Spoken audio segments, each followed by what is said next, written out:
Assalamualaikum, selamat sejahtera. Hai anak-anak, apa khabar anak-anak hari ini? Cikgu harap anak-anak semua dalam keadaan sihat sejahtera ya. Terus bersemangat untuk kita belajar pada hari ini. Baiklah, untuk hari ini anak-anak akan terus bersama dengan cikgu dalam kelas Maya RBT bersama Cikgu Syah. So, stay tune, tunggu sehingga habis video ini ya.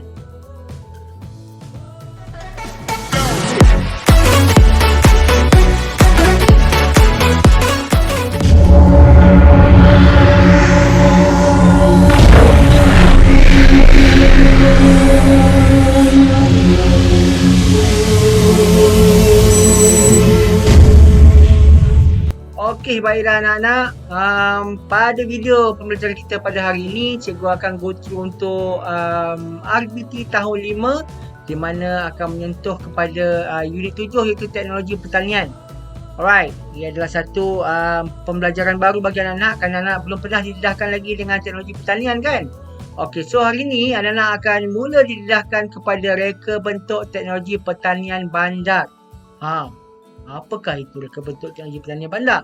Okey, jangan risau. Sekejap lagi cikgu akan terangkan pada anak-anak. Tapi sebelum tu, untuk pastikan kefahaman anak, standard kandungan yang kita akan pelajari pada hari ini adalah menerangkan maksud pertanian bandar.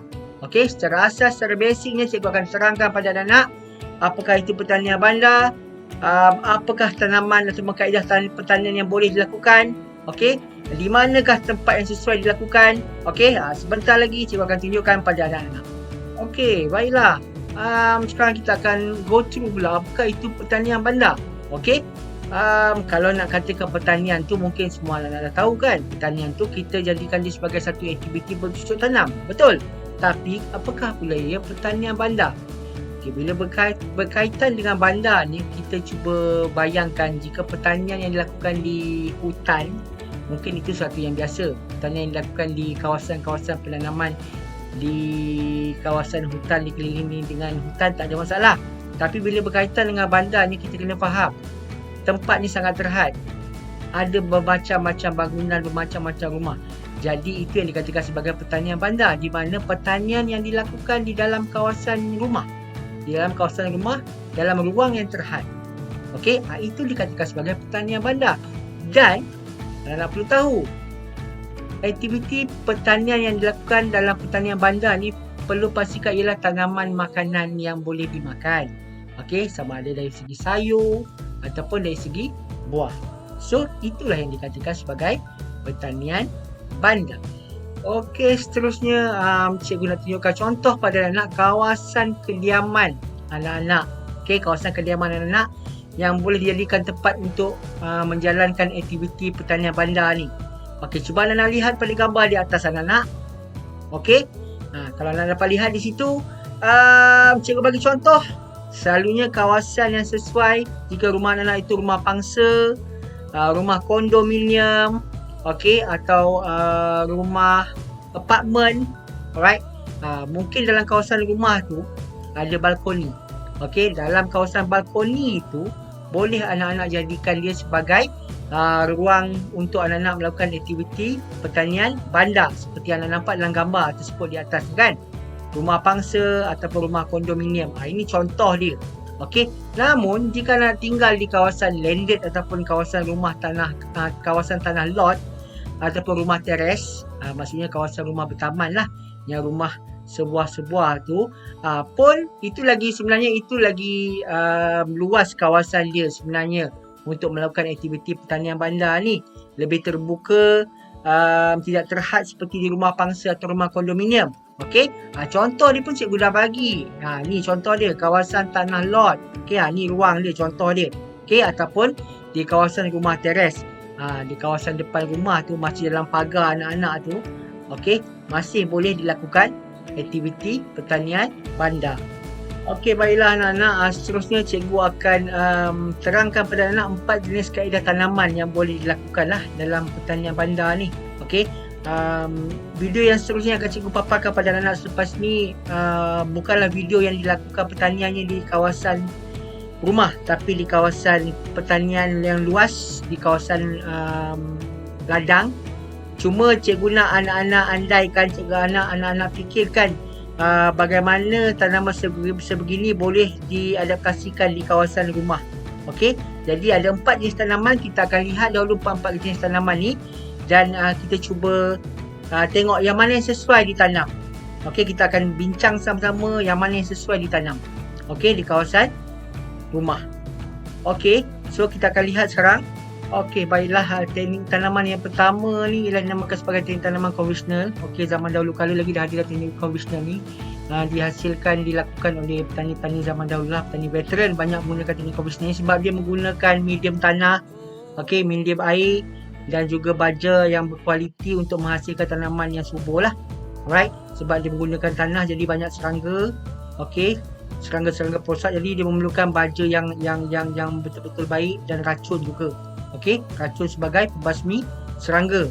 Jadi ini secara teknik konvensional. Yang kedua ni kita panggil sebagai teknik fertigasi, iaitu di mana teknik ni menggabungkan 2 teknik sebenarnya ya, iaitu kita panggil sebagai fertilizer dan juga irrigation, iaitu bajaan dan juga pengairan. Jadi dipanggil sebagai teknik fertigasi. Dan teknik ini secara umumnya menggunakan air secara drip. Okey, menggunakan air secara drip di mana air itu akan dititiskan pada apa? Pada tanaman-tanaman ini. Jadi maksudnya ada salur paip dan tanaman ini akan dititiskan dengan air. Dan tak menggunakan tanah, dia hanya menggunakan sekam bakar atau kita panggil sebagai kokopit. Okey, semestinya kos yang sangat tinggi untuk teknik fertigasi ini menggunakan bajet yang sangat tinggi lah jika kita nak menggunakan teknik fertigasi ni, sebab perlukan bahan-bahan seperti paip, air larutan.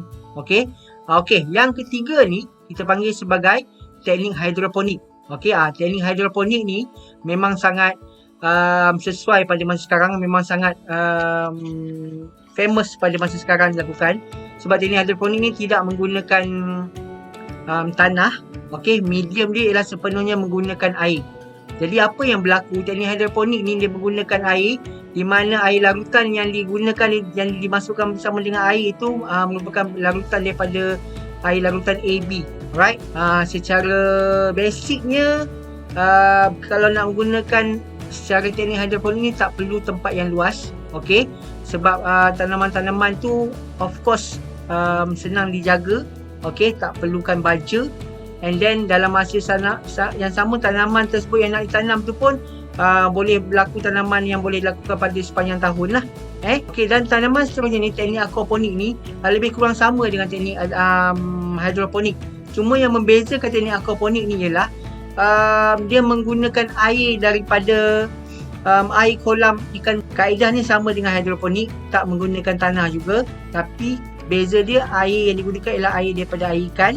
Okey, terutamanya ikan air tawar lah, dan tempat tak perlu luas. Okey, jadi sekarang yang kita nampak cara-cara sebeginilah yang kita lihat boleh menyuburkan lagi tanaman pokok kita. So macam mana sekarang? Selepas kita habis melihat video berkaitan dengan teknik penanaman tadi, anak-anak dah dapat fikir yang mana yang terbaik untuk dilakukan sebagai teknologi pertanian bandar anak-anak? Yes, of course kita perlu melihat kepada jenis penanaman dan jenis teknik. Okay? Kerana apa? Kerana kita perlu lihat kepada kawasan tempat untuk kita menjalankan aktiviti pertanian tadi. Yang kita tahu, teknik pertanian bandar, of course tempat yang kita perlu lakukan adalah sangat terhad. Teknik penanaman yang paling sesuai dilakukan sebenarnya di kawasan bandar ni ialah sepertinya kita boleh gunakan teknik melalui tanaman secara hidroponik, betul? Kerana tak memerlukan kawasan yang besar, and then tak perlu penjagaan yang terlalu rapi. Okay? Jadi hanya memerlukan kaedah air, right? So itu adalah antara teknik yang paling sesuai dilakukan dalam teknologi pertanian bandar.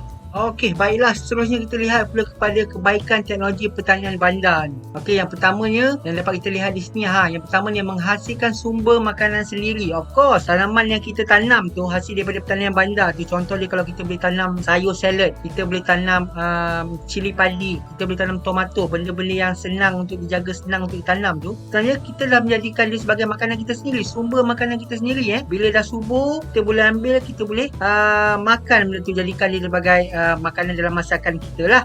Tak perlu lagi mak atau ayah perlu ke pasar untuk beli benda-benda tersebut. dah mengurangkan bajet. Okey. Yang kedua ni dapat menjana pendapatan sampingan. Ya.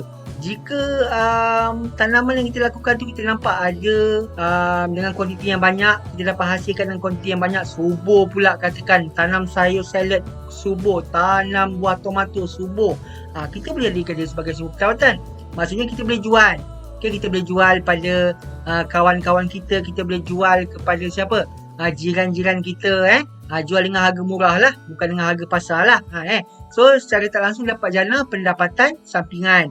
Yang ketiganya, dapat memelihara alam sekitar. Macam mana tu? Okey, sebenarnya bahan-bahan terpakai yang kita gunakan tu, contohnya kita ada botol plastik yang digunakan. Kita ada tin. Benda-benda tu semua boleh kita jadikan sebagai alatan, sebagai pasu sebenarnya. Kita boleh jadikan botol plastik minuman air mineral tu sebagai pasu untuk kita letak tumbuhan atau tanaman yang kita tanam tu tadi. Kita boleh jadikan dia sebagai tempat untuk penanaman. So, itu dah memelihara alam sekitar. Dah buat satu recycle kepada alam sekitar kita kat situ. Okay? Dan yang terakhir sekali, menjadikan sisa buangan dapur sebagai baja kompas. Ini pun satu lagi benda yang boleh dilakukan bila kita dah ada penanaman secara pertanian bandar ni. Sisa buangan kita, contohnya macam kulit telur, contohnya kita makan buah, kulit buah tu, buah mangga ke buah langsat ke, buah yang nipis-nipis tu, sebenarnya itu ada guna dia. Kita boleh gunakan dia sebagai sisa buangan, sebagai baja kompas. Maksudnya kita boleh gunakan dia, kita hancur-hancurkan dia, kita bubur dalam pokok kita tadi tu, dalam tanaman kita tadi tu, celah-celah tanaman tu, dia boleh jadikan sebagai baja kompas. So sebenarnya tak membazir lah kat situ, tak ada sisa buangan lah. Yang boleh dipakai lah, bukan semua sisa buangan boleh digunakan. Ada sisa buangan yang terhad yang boleh digunakan. Jadi anak-anak boleh cari sendiri maklumat tersebut, apakah sisa buangan yang boleh dijadikan sebagai baja kompas. Jadi secara tak langsung dapat mengurangkan sisa buangan dalam rumah kita sendiri. So inilah dia antara kebaikan teknologi pertanian yang kita nampak. Okey tuan?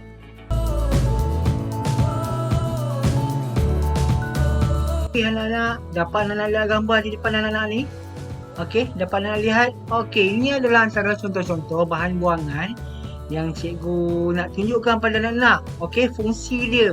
Okey, bahan buangan yang diguna semula. Okey, contoh dia macam tin. Nampak tin ni?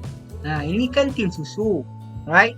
So boleh digunakan sebagai tapak ataupun pasu untuk menanam tumbuh-tumbuhan lain, menanam sayur, menanam tumbuh-tumbuhan lain atau pokok-pokok bunga. Ini satu lagi contoh yang cikgu tunjukkan pada anak. Nampak tak? Ini kan tayar. Tayar pun boleh kita jadikan sebagai satu kaedah alatan yang digunakan untuk menanam apa?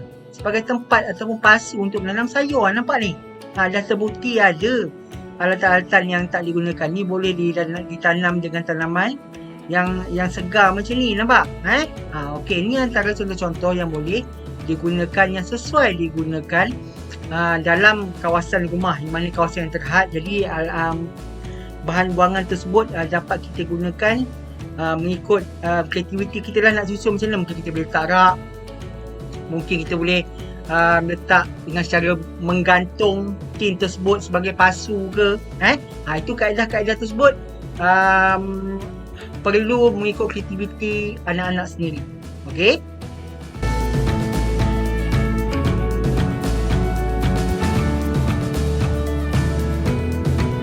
Okey, baiklah anak. Nampak tak tanaman depan anak ni? Ini adalah antara contoh-contoh yang cikgu dapat cari untuk tunjukkan pada anak-anak di kawasan balkoni rumah. Walaupun kawasan yang terhad, masih mampu lagi untuk kita tanam pokok-pokok ataupun tanaman yang berbentuk sayur ni. Ni apa ni? Ini kita panggil sebagai pokok cili lah. Cili padi atau cili api. Ini pokok tomato. Buah tomato pun masih boleh ditanam lagi di kawasan balkoni rumah. Okey, ini pula ialah mungkin kawasan di kawasan tanah lot ataupun kawasan rumah teres yang mempunyai ruang yang lebih besar, yang tak terhad sangat. Jadi kita boleh pelbagaikan tanaman kita. Okey. Boleh tanam sayur, boleh tanam buah. Jadi boleh pelbagaikan tanaman di sini jika kawasan kita lebih luas dan tidak terhad. Okey, ini pun boleh dijadikan sebagai tanaman juga, tanaman sayur di kawasan balkoni rumah. Nampak? Okey. Tapi ikut cita rasa atau susunan kita yang sesuai lah. Jika kita pandai susun, kita kreatif cara nak menyusunnya, insya-Allah kita dapat buat pelbagai jenis tanaman di situ. Okey. Dan ni nampak. Okey, asalkan tanaman tersebut dapat cahaya matahari, dah cukup baik untuk jadikan tanaman tersebut lebih subur. Nampak kan? Okey. Okey, baiklah anak-anak. Sehingga ini cikgu harap anak dapat faham apa yang dah kita pelajari. Dan untuk melihat kefahaman anak-anak, cikgu dah sediakan satu set latihan untuk anak-anak buat. Okey. So, latihan di bawah ni cikgu harap dapat anak buat dan cuba lihat bagaimana kefahaman anak, sama ada anak faham atau tidak apa yang kita pelajari hari ni. Okey. So, boleh klik link di bawah. Jadi anak-anak bagaimana sekarang? Sudah semakin faham berkaitan dengan teknologi pertanian bandar? Cikgu harap anak semakin faham ya. Andai kata masih tak faham, boleh ulang semula video cikgu ni. Okey, right. Kenapa? Kerana selepas ini video seterusnya kita akan belajar dengan lebih detail lagi berkaitan dengan teknik pertanian. Okey, pertanian bandar. Jadi cikgu harap video kali ini dapat membantu anak-anak sebagai basic kepada permulaan teknik pertanian bandar ini Right. Okey. Sampai di situ dulu daripada cikgu. Okey, kita akan jumpa lagi pada video pembelajaran seterusnya. So, jaga diri anak-anak. Okey, jaga kesihatan. Okey, jangan lupa subscribe, jangan lupa like dan tekan loceng pada channel cikgu. Okey, untuk dapatkan berita-berita terkini daripada channel cikgu. Okey, itu saja daripada cikgu. Assalamualaikum. Bye.